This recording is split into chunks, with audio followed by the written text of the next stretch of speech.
Hello and welcome to the start of our Lent Reflections. This year I'm going to invite you to consider a fairly broad subject. I'm going to ask you to think about and reflect on the way that we as a church relate to one another, how we interact, not just with each other in church, but with our God and with society at large, those around us. This is the kind of thing that's, I guess, always been worth thinking about, the kind of thing that we should always consider a worthwhile and worthy area to reflect on. But right now, as we come hopefully towards the end of this period of lockdown, as hopefully we begin to recover over this next year or so from COVID, I think these questions of how we interact and relate to each other, to God and the world, are perhaps even more pertinent, if not more pertinent, more pressing than ever.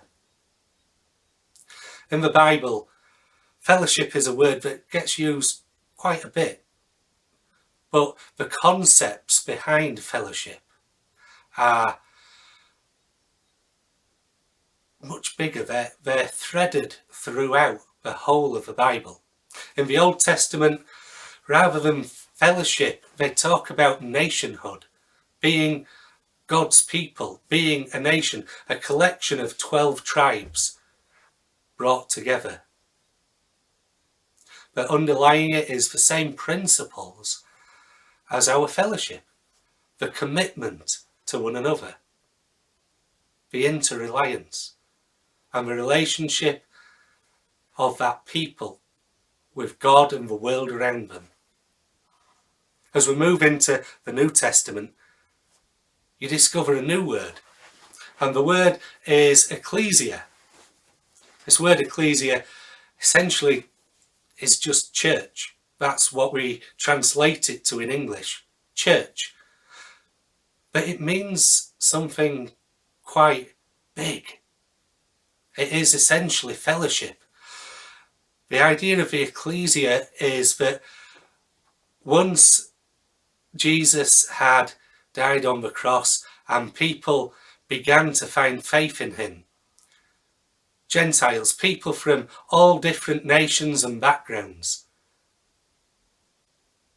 things needed to be talked about a little differently.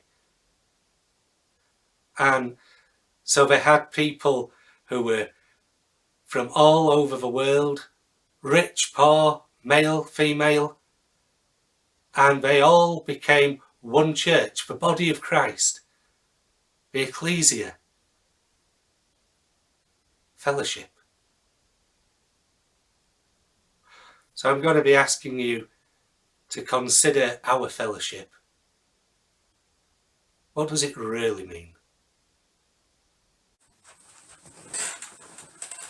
When we think of this fellowship, I wonder what images might come to your mind. Do you think about the cups of coffee that are shared after church? Do you think about the meals that we might have? Do you think about those social activities that we hold together? I wonder, what do you think people outside of a church might think of when they say fellowship?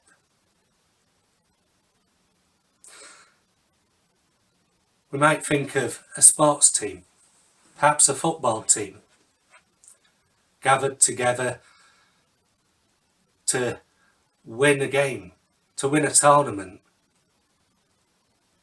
Might think of those spectators who watch them, cheer them on, Support them.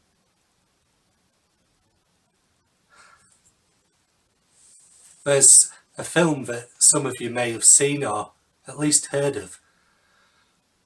A series of films actually, but the first one, The Lord of the Rings. The first one is The Fellowship of the Rings.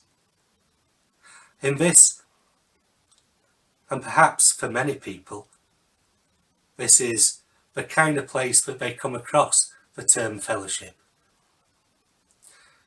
In this film, a collection of very different people. People from not just different races, but different species. Elves and dwarves. Hobbits and humans. They come together with one task, with a specific mission in mind. And they're committed to that mission, and committed to one another.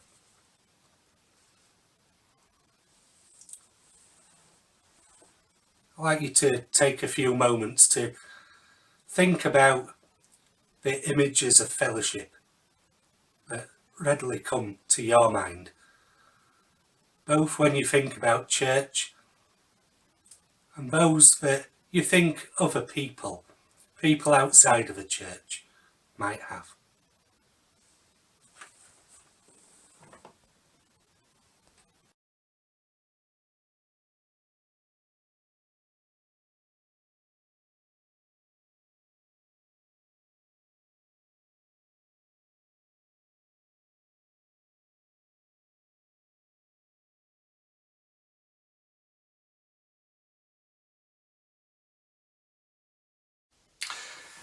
In that reading, it's clear that we are the church, the body of Christ, that we're supposed to work together in unity, not one on our own, but each doing its part together in fellowship. There's an even more challenging concept within there as well. The idea that we as the church, our fellowship, is supposed to be the body of Christ. It says, attaining to the fullness of Christ.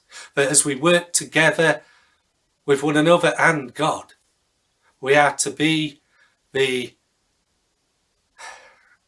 fullness of Christ on earth. Now, there's a challenge. There's a big picture, isn't it? But you know, over the years, I've found that's not how the church is always seen. Not surprised? It's not how it's usually seen from within the church either, is it?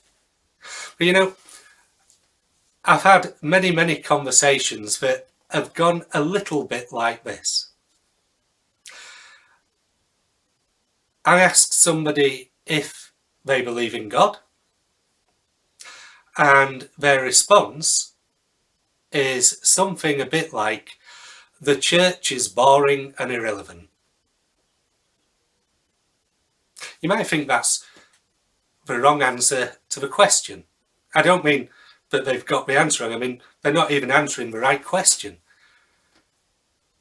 But if the church is the body of Christ, and our fellowship is seemingly boring and irrelevant, maybe it's not quite all it should be.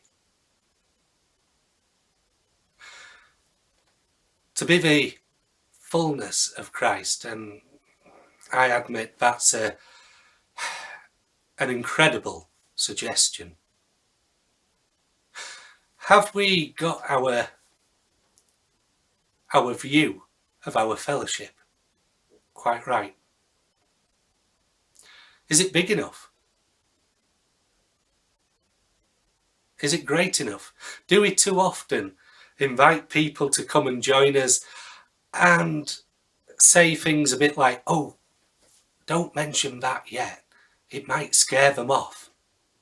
When actually the image they have is too small. Perhaps the image we have is too small. Certainly the image other people have is too small. It needs to be bigger. Yes, challenging, maybe scary, but big enough to be worthwhile investing themselves in. To join a fellowship, to really be committed to a fellowship,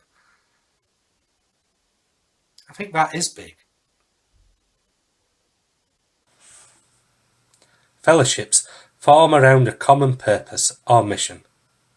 We are called to share in God's mission, to reconcile the world to himself through Jesus.